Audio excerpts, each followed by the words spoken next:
Minutes before sunrise, on a June morning in 2023, 92 ostriches came down off a rock bench in single file, crossed 700 yards of hard red ground without stopping to eat a thing, and went to work on a bare strip of gravel about the size of a tennis court. Reva Sandlin watched them do it from the seat of her truck with a thermos in her hand and thought nothing of it at all. She had been up since 4.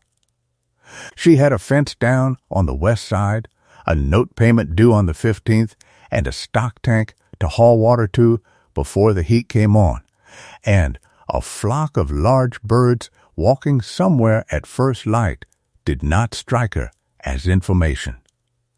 It took her 2 more years to understand that she had just watched 92 animals draw a map of something no person in Ardis County had known was there in the entire recorded history of the county. That bare strip of gravel would be worth $744,000 to her, and not $1 of it would come from the gravel. 2 months before that morning, she had paid $1,840 for all 92 birds, which is $20 a head.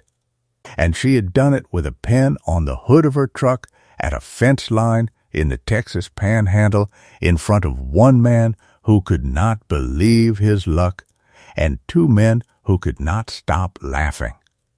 Here is the part that matters more than anything else in this story, so let us take it first. There was nothing wrong with the birds. Not one thing. They were sound, they were in hard feather, they were the right weight for their frames, and they were bright and loud and full of themselves. The youngest of them was 3 years old, and the oldest was 11, which for an ostrich is the middle of a working life, because a hen will lay into her 30s. What was wrong with them was a color chart and a filing cabinet. Odell Krantz was 71 and had run ostriches on a 4-section grazing lease in the Texas Panhandle for 19 years. That spring the land under him sold, the new owner wanted it back in wheat, and Krantz had 3 weeks to clear a pasture. There are exactly 2 markets that pay real money for a grown ostrich, and his flock could not reach either one. The first is breeding stock, and breeding stock is not a bird. It is a bird plus a file: hatch date, parentage, band number, flock of origin, written down and kept. Krantz had a partner who handled the records and who left the business in 2016. And the records left with him and were never rebuilt. Without paper, a proven hen of 9 that lays 50 eggs a season is worth exactly what a bird off the street is worth, which is very little. The second market is feathers, and feathers are graded on color, length, and uniformity. A matched lot of long white plume from uniform males is a display and fashion product and sells at a multiple. Krantz's flock was not uniform and never had been. He had started with the small, even black and white type the trade is built around, and then bought in bigger crossbred birds for size, and 19 years later he had a flock with gray-blue necks and reddish necks and every shade of body feather in between. 2 buyers came out that March. Both of them walked the pens, and both of them said very nearly the same sentence. And the second one said it out loud in a way Krantz never forgot. There is nothing wrong with your birds. There is something wrong with your lot. So he had 92 healthy adult ostriches, 3 weeks, and no bid. He priced them at $60 a head and got nothing. He priced them at $35 and got a man who wanted 4 of them. He called the 2 sale barns within reach, and both of them said the same thing. Politely, no pens that would hold a grown ostrich, no chute that would load one, and nobody sitting in the seats on a Tuesday who would raise a hand at 1. That is the quiet part of what happened to the ostrich business in this country. It is not that the bird stopped being good. It is that the handling, the buying and the grading all got built around a narrow idea of what a bird ought to look like, and once the boom money went out of it, anything outside that narrow idea had nowhere to go. Then a woman from Oklahoma called and asked whether he would sell the whole pasture at once and haul nothing. Reva Sandlin was 44 that spring. She owned 640 acres on Sawyer Flat Road in Ardis County, western Oklahoma, 9 miles north of the town of Purnell, and she had bought it in 2017 for $310 an acre, which in that country is what ground fetches when everything about it is fine except one thing. Her section is red sandstone breaks and pale gypsum ledges, sand sage and shinnery oak and sandbur and yucca, and it gets about 22 inches of rain in a good year, and good years are not common. The grass is honestly not bad. In a wet spring, the flats carry a stand of little bluestem and grama that would surprise you. What the place does not have is water. Both wells on the section make water, and neither of them makes water anybody wants. It comes up hard and heavy with sulfate off the gypsum and the red beds, and it tastes the way a nail tastes, and stock will drink it slowly and grudgingly, and only when there is no other choice. The man who sold her the place had spent the last 6 years of his ownership hauling drinking water in a 1,000-gallon tank on a flatbed 4 trips a week from April to October, and he finally worked out that he was spending more on fuel than the calves were worth and quit. The county appraisal on her section carried a note that said, in the flat language, those things are written in limited water. Everybody in Ardis County knew what that meant. Grass you cannot use is not grass. She had walked the section twice before she bought it, and she went in with her eyes open. 2 neighbors told her to her face that she was buying scenery. The banker in Purnell wrote the note at 640 acres times $310 and told her, kindly, that he was lending against the dirt and not against anything she planned to do on top of it. The one thing everybody agreed on, from the appraiser to the man selling it, was that the section's problem was permanent, because water chemistry does not improve, and nobody was going to drill a new hole into the same rock and get a different answer out of it. Buck Tillis had drilled both of the existing wells himself, one in 1991 and one in 2004 at 180 feet and 210 feet. Both of them straight into the red beds, and both of them made the same hard, bitter water, and he had told the previous owner honestly that a third hole would make a third helping of it. Reva had spent 15 years as a grader at a feather and down buying station in Stovall, 2 counties east, sorting plume and fill for the duster trade and the bedding trade. Her whole job was to hold a lot in her hands and mark it down. Too short, too mixed, off color.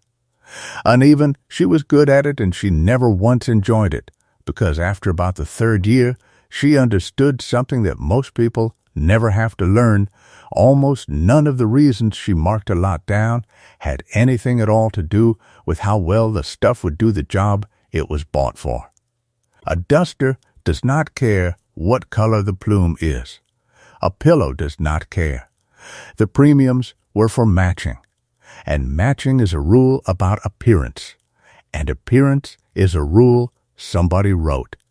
The company consolidated its buying in September 2021 and closed the Stovall station, and Reva Sandlin came home to 640 acres of good grass and bitter water with 15 years of knowing exactly what a defect is actually worth. In April 2023, she had $9,200 in the farm account, a note payment due, and 2 columns of pencil arithmetic in a spiral notebook on the truck seat. The first column was water, and it was the reason for everything else. A grown cow on that country in July wants 20 to 25 gallons of water a day. Every serious attempt anybody had ever made on that section had failed on that number, because you cannot haul 25 gallons a day for 30 cows through an Oklahoma August and come out ahead. A grown ostrich wants 2 or 3 and takes a good part of even that out of green forage, and can go a long stretch on very little without complaint. 92 ostriches drink about what 9 cows drink. That single line of arithmetic turned 300 acres of unusable ground into ground she could actually put an animal on. The second column was what the animals would pay her. Feathers, because she was not just a seller into that market, she had been the person on the buying side of the counter, and she knew the thing the fashion premium hides. The duster manufacturers and bedding houses buy by the pound and by the class, and they do not need a matched lot, because nobody displays a duster. The exact defect that made Krantz's flock worthless to the 2 buyers who came out was invisible to the buyer who moves the most volume. She knew the 3 companies that take the bulk of the commercial plume in this country by name. She knew which one pays on the 10th and which one argues about the class every single time. She knew all 3 of them buy by the pound and by the class, and would not tell a matched lot from a mixed one if you laid both of them on the counter side by side, because she had graded for them and she had written the tickets. Eggs, because an ostrich hen lays 40 to 60 eggs in a season, and a blown, cleaned, whole ostrich shell sells to carvers. Craft suppliers and gift shops for $22 to $40 apiece, and there is a standing shortage of them. She had a list of 4 craft suppliers and 2 gift wholesalers written down before she owned a single bird, for exactly the same reason she had a feather buyer. 15 years on the other side of her counter tells you who calls, who pays, and who never has enough. And grown birds, because everybody who wants to start out wants calm, proven adult birds, and there is almost no way to get them. The hatcheries sell chicks. Chicks are hard, and a person who has a bad run of chicks usually quits the whole idea before he ever learns anything. She totaled the columns twice. It was not a fortune. It was, on paper, somewhere around $11,000 a year against a note payment of $7,400 on ground that had never covered a note payment in its life. She drove 6 hours, walked every pen Krantz had, watched the birds move, watched them eat, put her hands on 6 of them, and found nothing wrong with any of them, because there was nothing wrong with any of them. Then she leaned on the hood of her truck and offered $20 a head for the whole flock, cash her hauling. Krantz took it before she got to the end of the sentence. It took her 4 trips and 11 days in a stock trailer with the top boarded over, because a startled ostrich will try to go up. The last load came off the trailer on a Thursday evening in the 3rd week of April 2023, with half of Sawyer Flat Road parked along the fence to watch, and Emmett Prine, who runs cattle on leased grass on 3 sides of her, and who had twice offered her $260 an acre for the section, said the line that stuck to her for 2 years. "Reva," he said, "there is not one thing on this earth that eats less and is worth less." By the following Monday it had turned into a question, and the question got asked at the co-op counter in Purnell every week for the next 2 years, by men who thought it was still funny the 20th time. "How's the water bill, Reva?" She wrote the date it started in the ledger. On the same page has the fuel for the 4th trailer load, because she is the kind of woman who likes to be able to look up when a thing began. It ran for 26 months, at the co-op, at the feed store, twice at a parts counter in Stouffville and once at a church supper by a man who thought he was being friendly, and she answered it the same way every time, which was to say nothing at all. She fenced 300 acres of the roughest ground on the section in 6-foot net wire, which took her 3 months and most of what was left in the account, and turned the birds out, and they did beautifully. That is the whole first year in one sentence, and it deserves a little more. Ostriches on rough, dry country are not a novelty act. They are an animal that evolved for exactly that, and they browse and graze in a way cattle cannot, taking sage tips and forbs and broomweed and coarse seed heads and the prickly stuff a cow works around. Her birds put on condition through a summer that pushed 104 degrees for 9 days running. The males boomed at first light, a deep, hollow 3-note call you feel in your chest before you hear it. And the whole flock would run the fence line for a quarter mile at 30 miles an hour for no reason except that they could. The first year's feathers brought $6,300. The eggs brought $4,100. She sold 2 grown pairs for $900. And she hauled water once a week in summer instead of every day, which is the number that let all the rest of it work. She learned them that first summer the way anybody learns an animal, which is by being wrong about them for a while. She learned that a bird which has decided to go somewhere is going, and that a fence is a suggestion delivered at 30 miles an hour. She learned that they will follow a bucket for the rest of their lives if you are honest with the bucket exactly once. She learned that the females make the decisions and the males make the noise.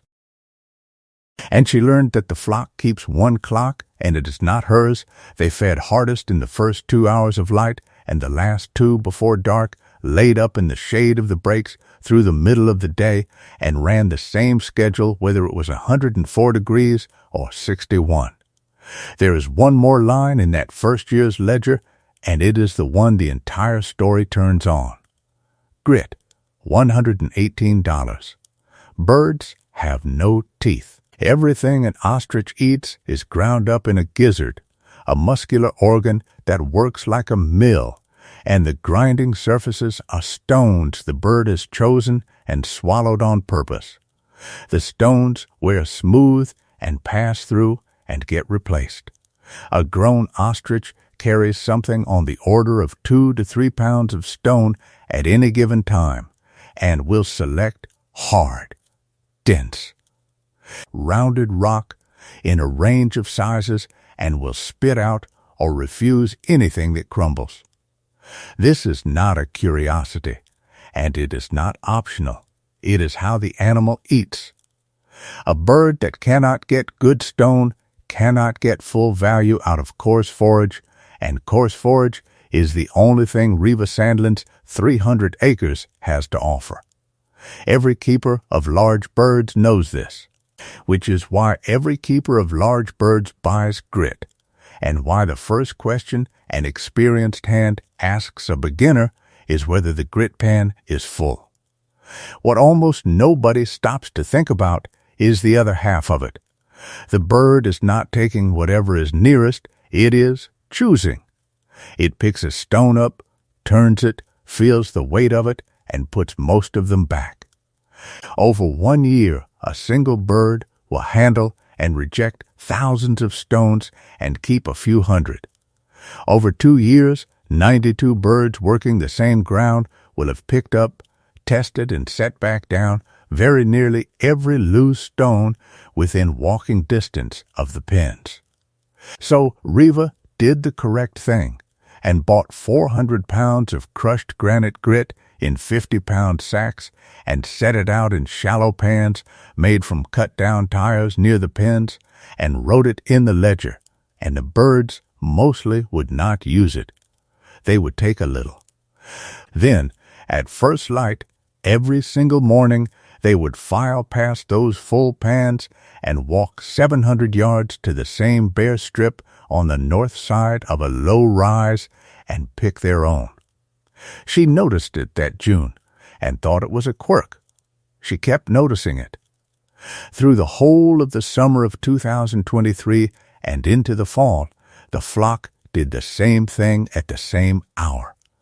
Down off the bench in single file, across the flat without pausing to eat, out onto a wind-scoured strip maybe 40 yards long and 15 wide where a wash had cut down through the cover, and then 20 or 30 minutes of hard concentrated work, a quick sideways strike of the beak, a stone picked up and turned and dropped, another picked up and swallowed, 30 or 40 stones a bird, and then back up the hill to feed. It was not random, they chose. They rejected far more than they kept, and they worked the west end of that strip first and only spread east when the west end had been gone over. In October 2023, Reva finally got down on her knees on that strip and looked at what they were choosing, and that is the moment the story actually starts. The stones were rounded, smooth, water-worn, pea-sized up to walnut-sized, hard enough to click when you knock two together. Pink and gray quartzite, milky quartz, black chert and honey-colored chert, jasper, a few small pieces of petrified wood. She picked up a pink quartzite pebble the size of a thumbnail and stood there with it a long time, and then put it in her jacket pocket where it stayed for the next 3 years. Here is why she stood there. She had spent 15 years grading sorted material for a living, and a sorted lot has a look to it, and this had that look. But more than that, none of those rocks belonged. Her section is red sandstone that you can crumble in your fist, gypsum you can scratch with a fingernail, and caliche. There is not a rock on 640 acres that would survive a week in a gizzard. There is no quartzite anywhere in Ardis County. There is no quartzite for a very long way west of Ardis County, and rounding is not something a rock does sitting still. Rounding is distance. Something had carried those stones a long way and then set them down on the north side of a low rise on her section, and the modern wash that cuts that rise drains east and carries nothing but red sand. So she started collecting. Every few days through that winter she walked the strip with a coffee can, picked up what the birds had left, wrote the date, and where along the strip she had picked on a strip of masking tape, and set the cans on a shelf in the shop. She laid the best of them out in rows on her tailgate, and men who stopped by looked at them and said what men say, which is that they were pretty. She asked at the co-op. She asked the extension office. Then in January 2024, she asked Buck Tillis. Buck Tillis is 66 and is the third generation of his family to drill water wells in Ardis County. His grandfather started in 1938. Between the three of them, they have drilled more than 400 holes in that county, and Buck has the logbooks for every one of them. He came out, looked at the tailgate, picked up 2 stones, put them down, and leaned on his truck. "There is no gravel in this county," he said. "There is red rock, there is gypsum, and there is more red rock. Whatever your birds are eating, they brought it with them." Then, because she paid him to, and because he is an honest man who will drill a hole he does not believe in, he brought the rig out in February 2024 and put a test hole down on the strip itself. It came in short, 6 feet of gravel at 19 feet, mostly dry, sitting above the water table on red clay, and below that the same red beds that are under everything in that county. What water did come in was heavy with sulfate, the same bitter water as her 2 existing wells. Buck charged her $4,800, which was what he quoted, and he wrote the result up exactly as honestly as he would have written up a good one. A shallow terrace remnant, not saturated, not a source. And that piece of paper went where such things go. Hollis Deemer, 63, manages Ardis County, Rural Water District 3, which is the town of Purnell, population 2,400 plus 2. 100 rural meters spread over a lot of country. His well field was drilled in 1974, and it is on the way out. Levels have been dropping for 20 years, 2 of the wells have been pulled back, and the water is sitting right up against the sulfate limit, which means every summer he is 1 bad month from a notice he does not want to send. The engineer's answer, sitting in a binder on his desk, was a 41-mile pipeline from a lake at $14 million, which would put a bond on every meter in the district for 30 years. When Deemer heard that a woman north of town had rocks that were not supposed to exist, he was curious for about a week. Then he read Buck Tillis's write-up, and he stopped being curious, and you cannot blame him for it. Deemer has 2,100 meters, a town, and a board of 5 people who are all also his neighbors, and the thing sitting on his desk that year was not curiosity. It was a calendar. 2 of the 1974 wells had already been pulled back to half rate. The engineer's binder said pipeline, and the pipeline said $14 million and $14,000. 000 said a rate increase on every meter in the district that he was going to have to stand up in a school gym and explain. A man in that position reads a 1-page write-up from a driller who has worked the county for 40 years, and the write-up says not a source, and he puts it in the file and goes back to the binder. It would be a much better story if he were a villain. He was a man with a real problem being handed, on paper, one more thing that was not the answer. Reva Sandlin quit for a month, and that is the honest word for it. She had spent $4,800 she did not have on a hole in the ground, and there was now a piece of paper with a professional's name on it saying, in fewer words than that she had been chasing something which was not there. Emmett Prain's question at the co-op counter had a punchline attached to it now. And worse, she had handed him the punchline herself. She put the coffee cans up on the top shelf where she would not have to look at them, went back to feathers and eggs and hauling water, and told herself she had learned something useful about the distance between noticing a thing and understanding it. She was 45 by then.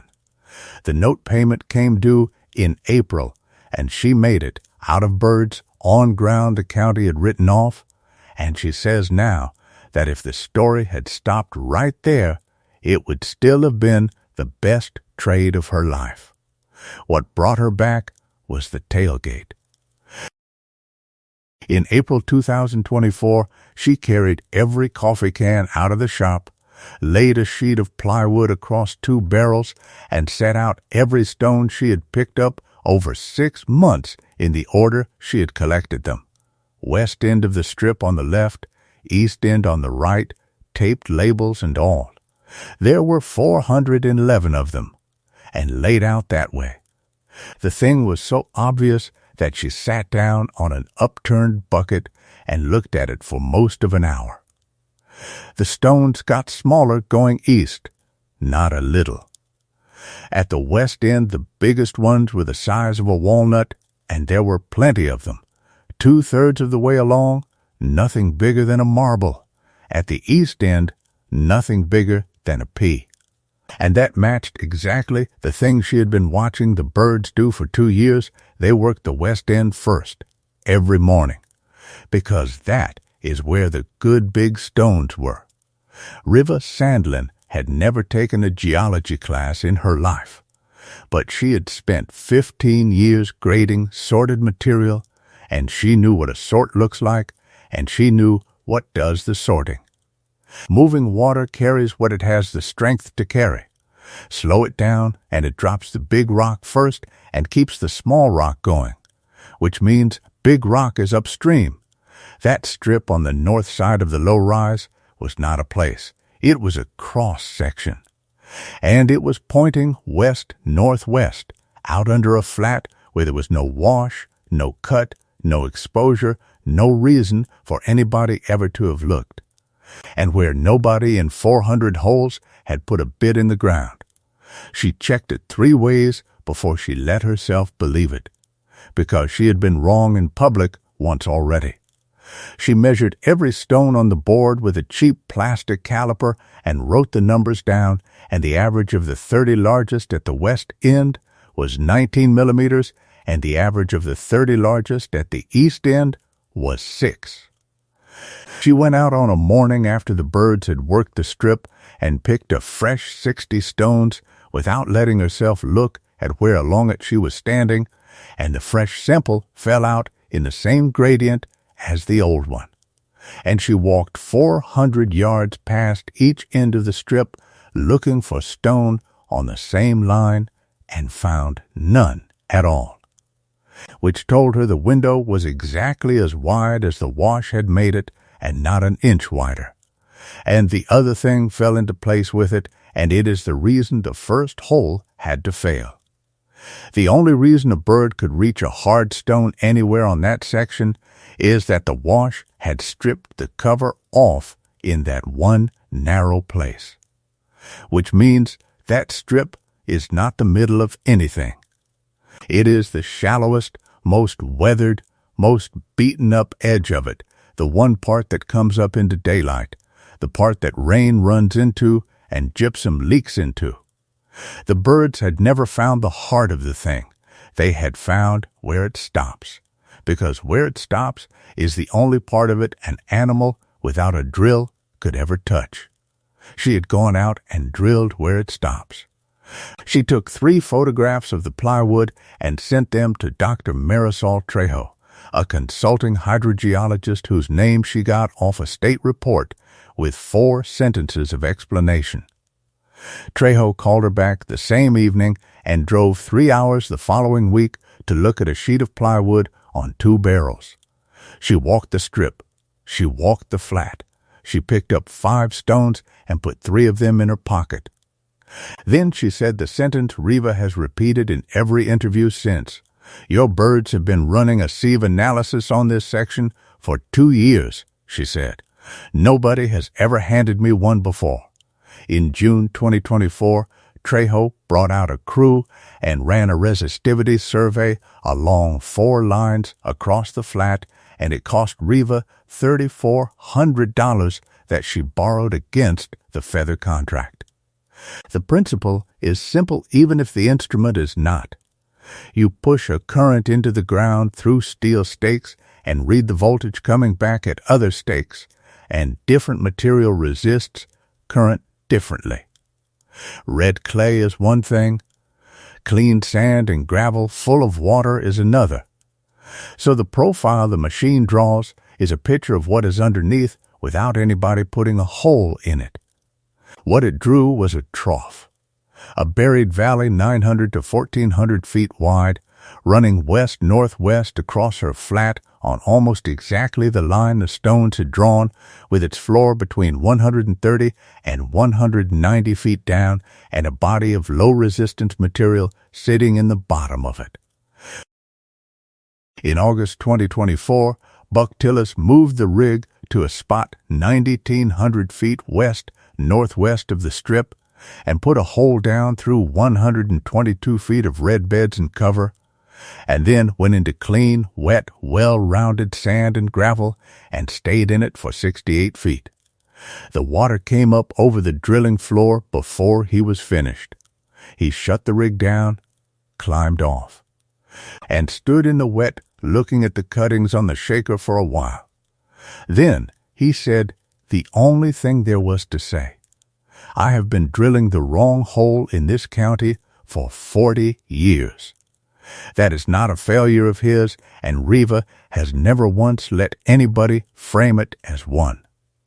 His grandfather, his father, and he drilled where people live and where people ask for holes, which is on the flats near the roads and the houses, and every one of those holes went into the red beds, because that is what the red beds are.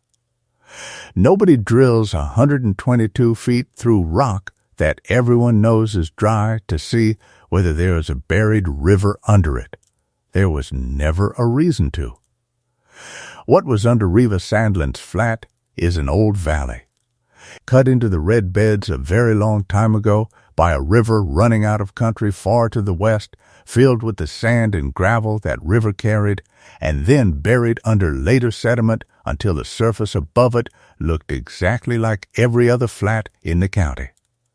The quartzite in her jacket pocket came from the head of that river hundreds of miles away, and had been sitting under 122 feet of Ardis County ever since, except at one narrow place on the north side of a low rise, where a wash had cut down and opened a window on it about 40 yards long.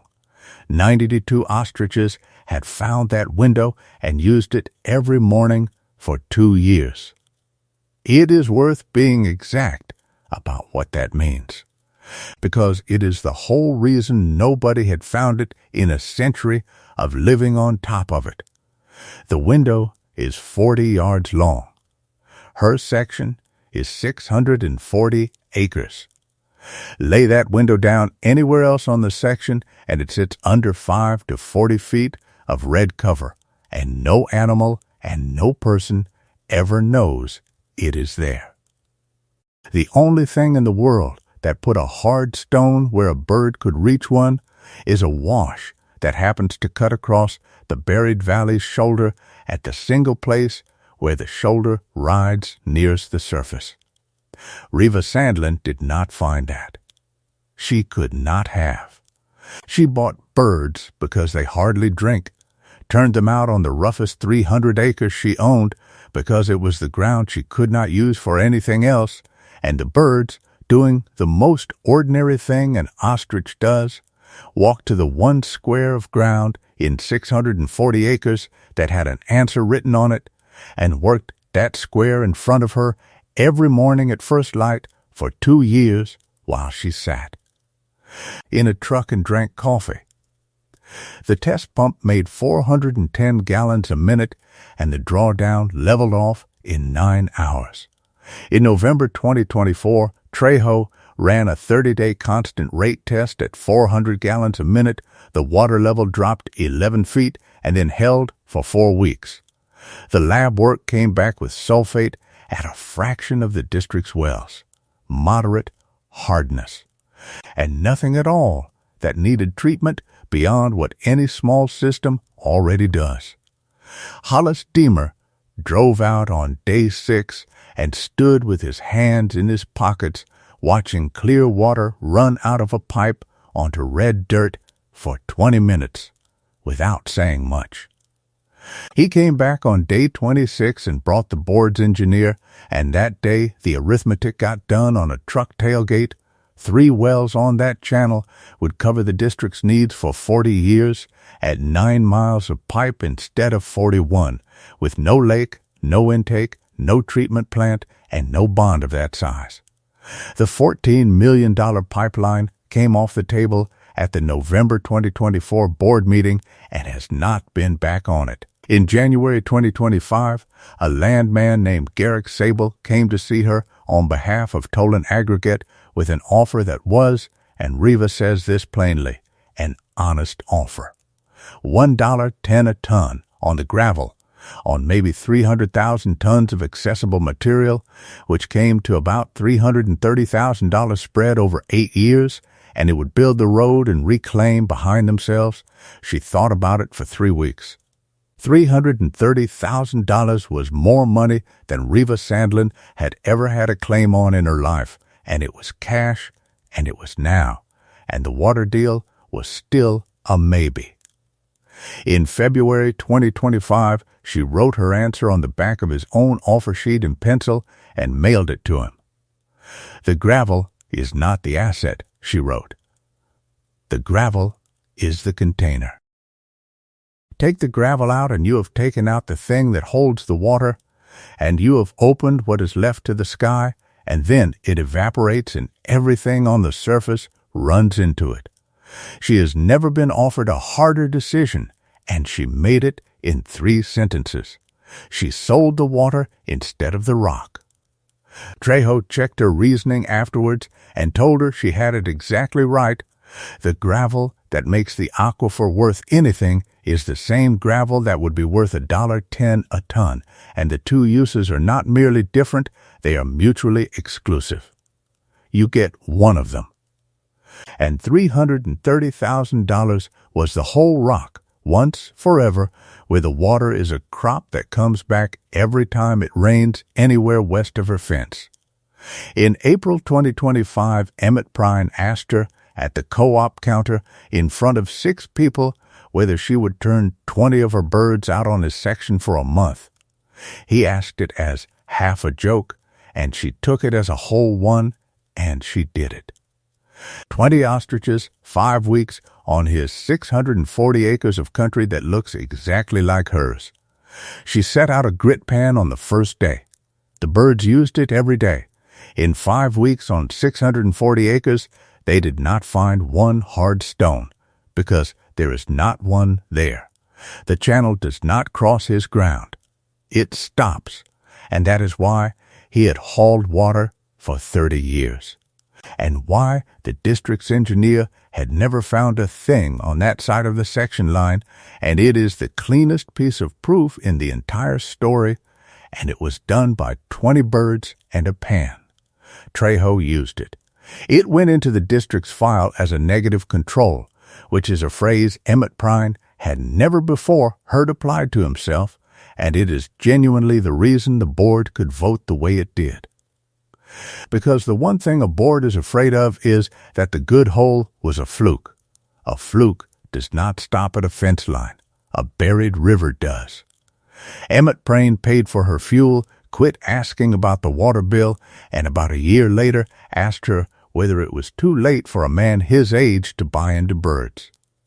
On the 9th of September 2025, the board of Ardis County Rural Water District 3 voted 5-0. The packet the board voted from had, on page 11, a photograph of 411 stones laid out on a sheet of plywood west to east. The agreement was signed in November 2025, and it has 3 parts. The district bought 16 acres for a well field at $9,000 an acre, which is $144,000, and that is ground that appraised at $310 an acre when she bought it. It bought a pipeline and access easement across 3 miles of her section for $60,000, and it signed a water purchase agreement at 30 cents per 1,000 gallons on up to 180 million gallons a year, which at the district's actual demand comes to $54,000 a year on a 10-year initial term with 2 10-year renewals at her option. $144,000 and $60,000, and 10 years at $54,000 is $744,000, and the renewals are not counted in that number at all. The first 2 wells came online in March 2026. The district's average day is 493,000 gallons, and the field will carry 3 times that. Reva Sandlin still has the ostriches. She has 148 of them now because she started hatching in 2024. And they are on the same 300 acres, and they still walk 700 yards at first light to a strip of gravel that now has a state survey pin at each end of it. The grit pans are still by the pens. They are still full. The crew that set the first pump ate lunch sitting on them. She still hauls a little drinking water in a 1,000-gallon tank. Because the district's line runs to the well field and not to her house, and she says she is in no hurry about it. The old windmill over the bitter well is still standing, and she has no plans to pull it down. Because a thing that tells you the truth about a place for 60 years has earned the right to keep standing there.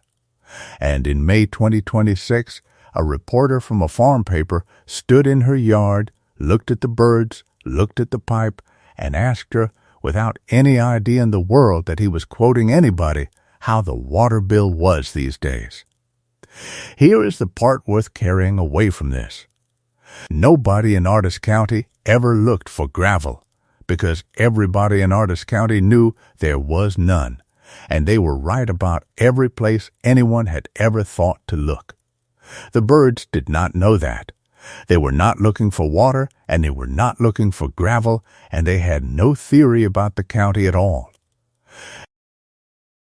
They were looking for a stone hard enough to grind their supper, and they were willing to walk 700 yards every morning of their lives to get a better one, and in doing that, day after day for 2 years, 92 ostriches sorted the entire reachable surface of one section of western Oklahoma by hardness, and then by size, and laid the answer out in a strip 40 yards long where a person could kneel down and read it. There is a version of this story in which Reva Sandlin is a genius, and she will not tell it. What she says instead when people push her is that she did exactly one thing that was any good, and it was not the arithmetic, and it was not the plywood. It was that when 92 animals did the same odd thing in front of her every single morning for 2 years. She eventually decided the animals were not the odd part. The odd part was that there were 400 pounds of perfectly good granite grit sitting in a pan 700 yards away, and 92 birds were walking past it. Something out on that walk was better than the thing she had bought. That is not geology. That is just taking an animal seriously.